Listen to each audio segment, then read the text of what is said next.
I'm here today with Hemi Newman. He's the world's #1 Indigenous sustainability specialist. Hemi, how are you today? Very good, thank you very much, Baz. You're welcome. And so, Hemi, tell us a little bit about who you are, what you do, and why you don't call yourself an expert and perhaps more of a specialist.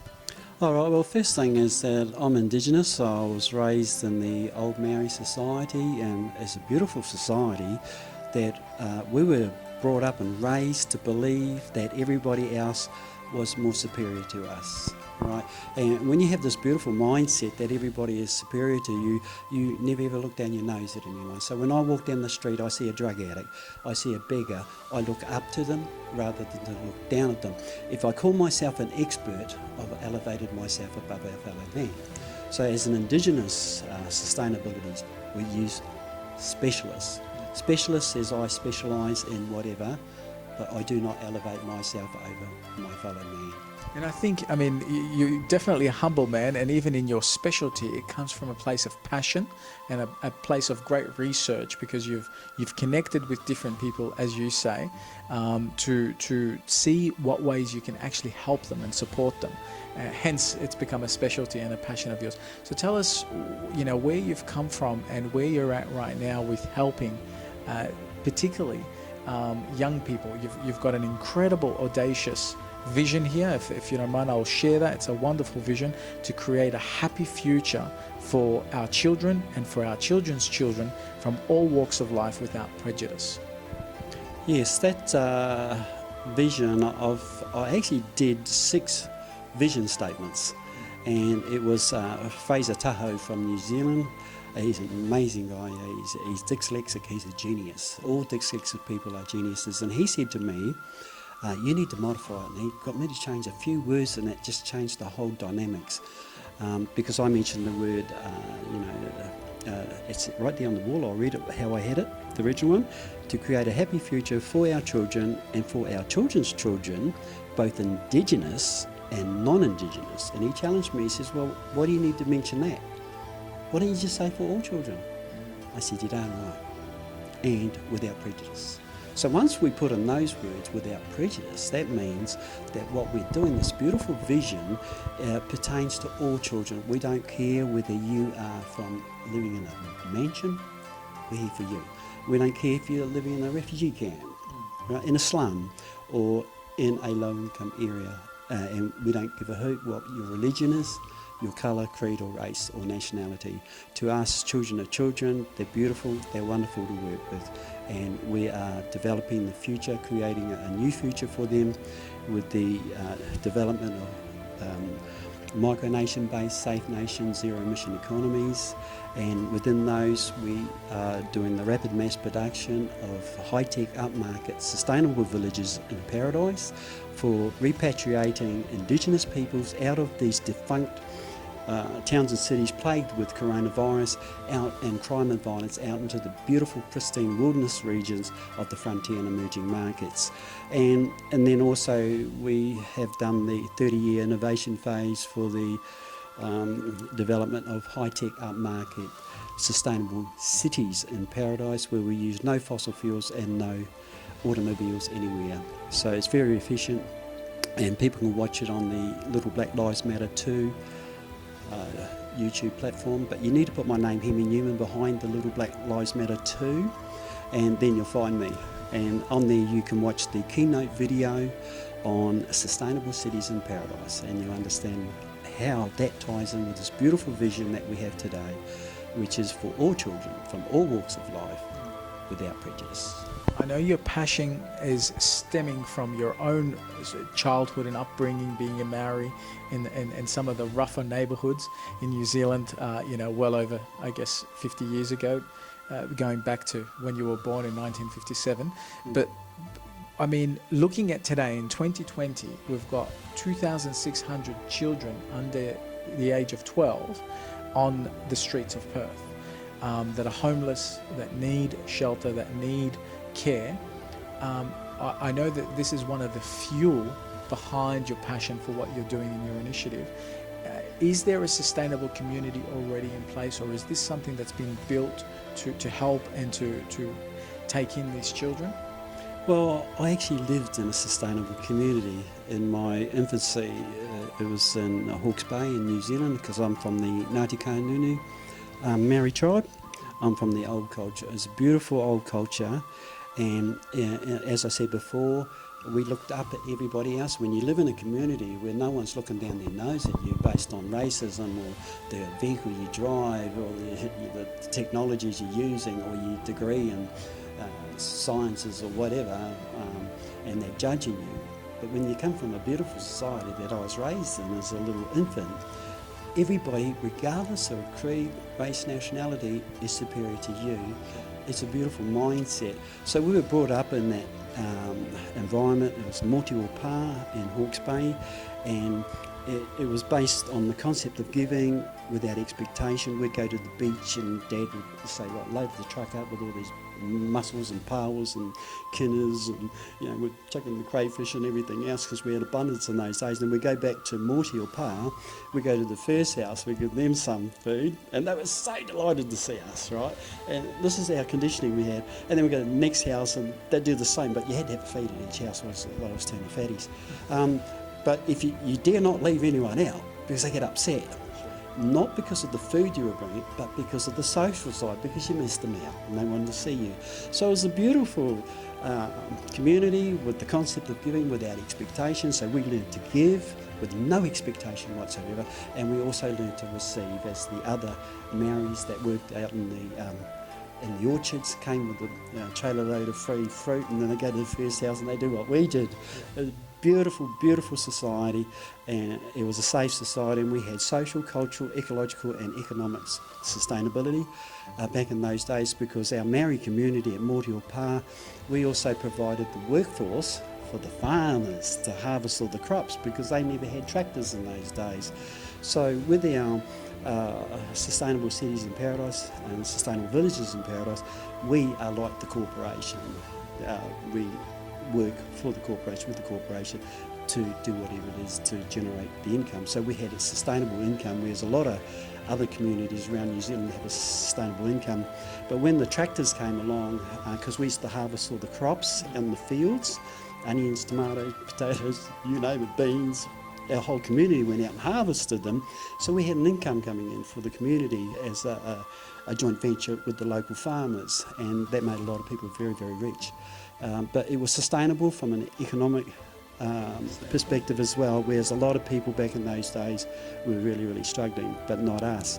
So I was raised within a sustainable environment with social, cultural, ecological, because we had the culture, the dance and everything else. Oh, it's Maoris, man, we can sing, eh? So we had the culture, we had the dance, and the ecological and the economic. So it was beautiful. Like when we went to the beach, if we moved a rock, we would put it back, because there was an ecosystem of little creatures around it. So a lot of the things that we did was in harmony with the environment. That's why I grew up loving the environment. And then my dad, he was a master bushman. He cut down the carry trees, and as a little child I was standing beside the carry tree, and when this thing hits the deck, it's like an earthquake, and I heard all the animals scream. As a little child, I was horrified that we could do this to the wildlife, and that's why we have less than a 1% impact on the natural environment in the construction of our sustainable villages and sustainable cities. So what you're building today is based on experience of what you've experienced in your childhood? Yes, I lived it.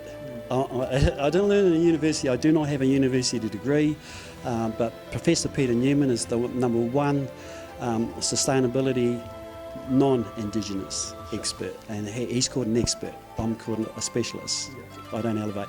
But we're good friends. He's helped me on 3 of the major sustainability projects that I've done, and he also said to put his name to the sustainable village that I was doing here in Gidgegannup. So there is a village in Gidgegannup that you're establishing? No, we had to halt that project because of a problem with the Maori community that we're putting up the funding, and because they did not do the appropriate thing with the Noongar people in asking permission to build on their lands, right? And I shut the whole concept down. So where to next, and how is your plan going to help these children that are homeless on the street? Okay, so right at this moment, I spent the last 12 months working on strategies to get these little children off the streets. And it's very interesting. It was actually a drug addict who challenged me because we're also doing the Live Aid concerts using VR, right? And it was to raise money for the child sex crimes in Africa. And she challenged me and she said, well, shouldn't you be looking after our people here, our children here in Western Australia? So we had a big argument. I told her to get stuffed. And she stormed off, and then I came to my senses and I realised, well, she's actually right. And she said, you should be sorting the problems here before going over and saving the world, you idiot. So we had this argument, I get stuffed, and then I felt regret afterwards. So I sent her a text. I said, I'm really sorry, I was out of order. So then I went from there and I thought, well, she's right, so let's go out and find out what the children need here. And because I was the president of the Walsey charity, and we specialise in the children in crisis back in 2003, so I knew all the different organisations here to go to. So I went straight to Passages, and they said, yeah, look, all these children, get them off the streets, Hemi, you know. And then I went to all the other homeless organisations, and I went out there and actually saw the chaos. And then we did that video with Damien that you saw, the expert, and he confirmed from Shopfront, he confirmed that there are 2,600 little children under the age of 12 on the streets for the last 3 years, which is a racism issue, because if they were white they'd been taken off the streets, but they're Aboriginal, representing 50 different clans across Western Australia. And I said I will get them off the streets. So I contacted and visited all the boardrooms, because I got corporate background, 60 billionaires, millionaires, CEOs, CFOs, MDs, and also superstars. The superstars come here, and no one wanted to know. And what the problem was, when I mentioned that they were Aboriginal, a veil came down over their faces and they didn't want to know. It was like, get out of my office, turkey. And we never got a cent out of them. The only people that provided crowdfunding was two people on disabilities and Jerry Georgatis from the Human Rights Alliance. So I was very disappointed. But what's happened is that we have we're going to the Wall Street to bring in the money to get these children off the streets. We need 40 million, and we can raise that very easily, because I've been offered 300 million by philanthropists from Japan that have been following me and saying, this guy's, is he all there? Trying to get these children off the streets. So I stuck with it, and everyone around me quit. So I stayed with it, and anyway, they've said they will put up they've pledged me 300 million. I just need to get a million followers on our website when we put it back online. And the moment they do that, I do that, they'll put the 300 million into my bank account within 20 minutes. And I know they'll do that, but also I've got all these other philanthropists around the world as well coming in behind us. What could locals do to help you in this mission in helping the children on WA streets?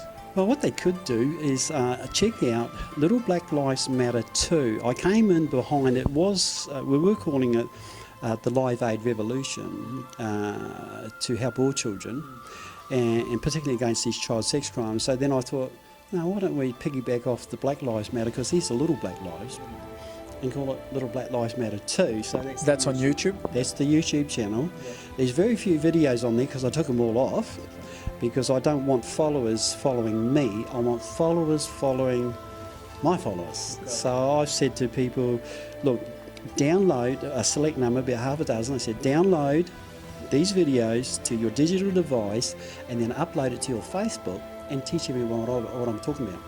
And then let my videos do the rest of the work, or the other experts like yourself, Baz, to promote you guys and your businesses on helping these children to get them off the streets. So now because none of the Australians, because of the racist issue, would give us a cent, I've gone offshore, and the Japanese are coming in behind us, and so is Wall Street and the Silicon Valley technology giants. 40 million will be a piece of cake. That will cover the cost of 10 sustainable villages to conduct this, what we call an engineered migration initiative, to move a mass population, which is what this is, off the streets of Perth. And we put them through 3 phases. We rescue them first, put them into the big marquees that you'll see on the Little Black Lives Matter. Look for the one about Madonna. There's 2 videos there that will tell you how we do the first phase, and then we were going to do it in the front of the city, but now we're doing it on our own property. And then we take them through a second phase, which is the rehabilitation process, because they're traumatised from 3 years on the streets. A lot of them have been raped, pack raped by the African gangsters here in the drug dens, what we call traps, and then others have been, tampered with in the homes and stuff. It's tragic, and white Australian truck drivers giving them petrol to sniff in exchange for sex. So all the stories are out there. We've got them on video, and it was a real sad thing. It's winter right now, isn't it? Well, one of the little Aboriginal boys, he died sleeping out the front of the Armadale library, and the coroner's report said the cause of death was hypothermia. He froze to death. But the video footage of the neighbouring businesses and whatnot show that there were white people walk past them without picking them up. Whereas if it was an animal or a bird, they would have picked it up and taken it to the vet like I do, like most people do, and look after it. But because it's an animal, because it's an Aboriginal, and because of the Fauna and Flora Act that made Aborigines less as legally as being flora, less an animal or plant, they walk straight past. And one woman said to me after the Black Lives Matter campaign protest here, and I talked to her about it, and she said, well, we don't pick up black children. And another white Australian who I said, look, check out our Little Black Lives Matter too, and he said to me, little black lives don't matter. And these are some of the challenges that we have here, but I'm not saying all white Australians are racist, heck no. We have a lot of beautiful white Australians coming behind us right now, and they are very, very upset by what's happening. And that's 60 of what we call the greedy rich didn't want to know about it. Well, I mean, look, the information and the awareness campaign that you're doing is great. It is sad to see that there's racism, and it's sad to see that there's people that are less willing to help. They're unfortunate. So how can people connect with you, Hemi? How can they find you? And what can they do to support you, local West Aussies that want to get behind your work? Look, just tell everybody about what we're doing, and when we put the website back online, the website is what we call a translation website, and if you are able to translate into different languages, we're interested in talking to you. We'll set you up with a home-based business like we've got set up here, and you can translate like we're talking right now, Baz. So we're recruiting 6,000 Indigenous translators from around the world. They'll translate what we're talking about right now into their native language, and the website's designed that way. It's called a translation website. Great, because we need to get this message out there in different languages. So what's the website called once it's back online? It'll be Little Black Lives Matter too, without my name on the end. And that's a number 2, right? Yeah. So. Perfect. Thank you so much, Hemi. It's a pleasure as always to connect with you, and I'm happy to give you a voice and an ability to share your message, which is a noble message to help young children that are on Western Australian streets.